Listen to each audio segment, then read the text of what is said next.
Long before the greatest false flag attack in American history, which was 9/11, and the controlled demolition of the Twin Towers and Building 7, which were brought down by explosions, not airplanes, which of course got us into the war on terror and then destabilized the entire Middle East, killed millions of people, of course, there was another massive false flag, that is Pearl Harbor, on December 7th, 1941. And I want to focus on the part of the story that no one in Washington, no one in really in the mainstream media, and certainly no one in your, in your high school textbook ever bothered to tell you, that President Franklin Delano Roosevelt saw this attack coming, allowed it to happen, and hid the full picture from the American people, because Pearl Harbor wasn't just Pearl Harbor. On the very same day, within hours, Japan launched coordinated strikes on Guam, Wake Island, Midway, Hong Kong, Malaya, and the Philippines.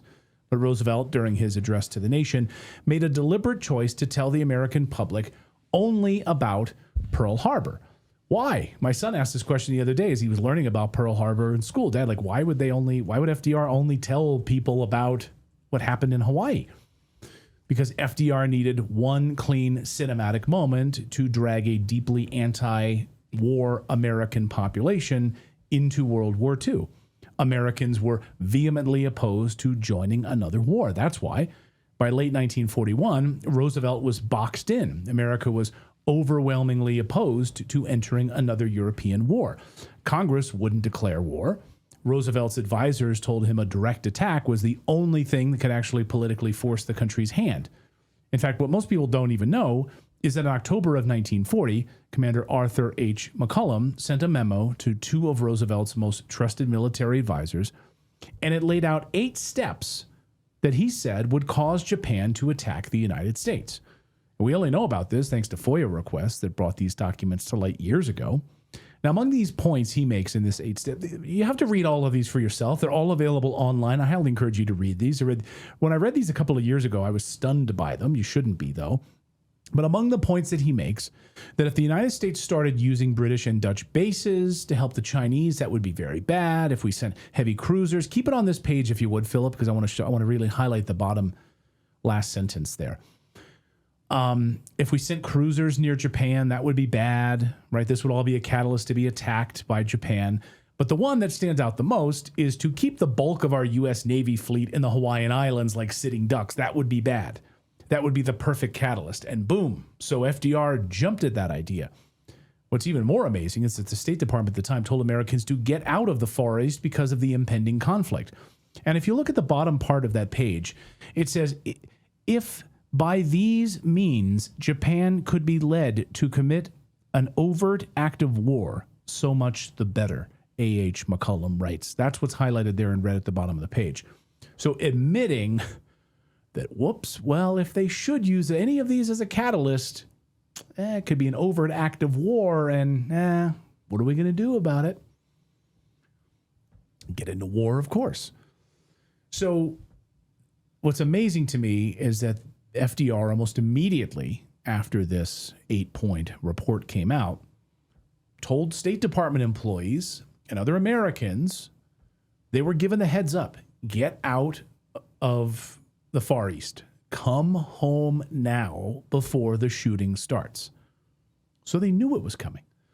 While all of this was happening, FDR was, of course, running an undeclared naval war against Germany months before Pearl Harbor. Our ships were escorting British convoys, firing on German submarines, enforcing an Atlantic patrol zone that Churchill openly bragged was meant to drag America into war. So FDR knew these catalysts wouldn't be enough to flip public opinion. We needed something bigger, grander. Enter Pearl Harbor. So FDR shifted focus to Japan, a country whose oil supply he'd intentionally strangled through embargoes, knowing it was only a matter of time before Japan lashed out. And following McCullum's 8-point plan, it was a perfect tempest in a teapot, right? But for FDR, though, he had something else. American intelligence had cracked parts of Japan's diplomatic codes. We were reading messages warning that negotiations were breaking down and that Japan was preparing for action, preparing to attack. FDR knew something was coming. And instead of raising alarms at Pearl Harbor, he did the exact opposite. Instead of keeping Americans' fleet safe and secure in San Diego, he moved the Pacific Fleet to Hawaii. against the advice of nearly every admiral who had his ear. Admiral James Richardson, of course, protested. FDR essentially fired him. In fact, radar installations in Hawaii were underfunded, undermanned, all very convenient. And of course, they were often just totally ignored. The famous radar warning on the morning of December 7th was dismissed as probably American bombers, so just ignore them. Probably just American bombers. Not only were American ships bottlenecked inside of Hawaii as like a perfect sitting ducks, so too were Pearl Harbor's aircraft. They were lined up wing to wing on airfields, which were perfect targets. Commanders were ordered to bunch planes close together to guard against what they said would be sabotage, not an attack. So you'd bunch them close together to prevent sabotage, but it was a perfect sitting duck for an attack. Look at these planes, side by side, wingtip to wingtip. Commanders at Pearl Harbor, particularly Lieutenant General Walter Short, ordered the planes to be put wing to wing. Why would they do that?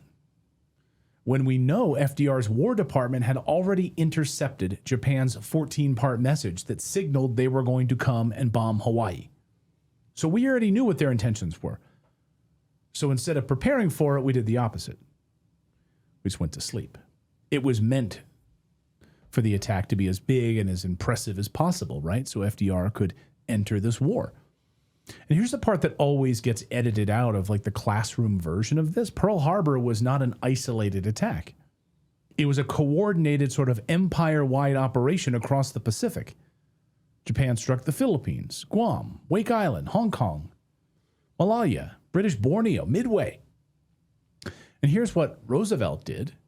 He ignored every one of them in his address to Congress on December 8th.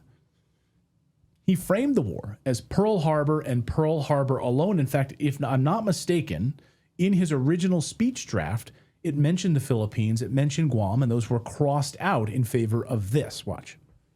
Yesterday, December 7th, 1941, a date which will live in infamy. The United States of America was suddenly and deliberately attacked by naval and air forces of the Empire of Japan. The United States was at peace with that nation, and at the solicitation of Japan, was still in conversation with its government and its emperor, looking toward the maintenance of peace in the Pacific. Sure. Of course, that was one big lie.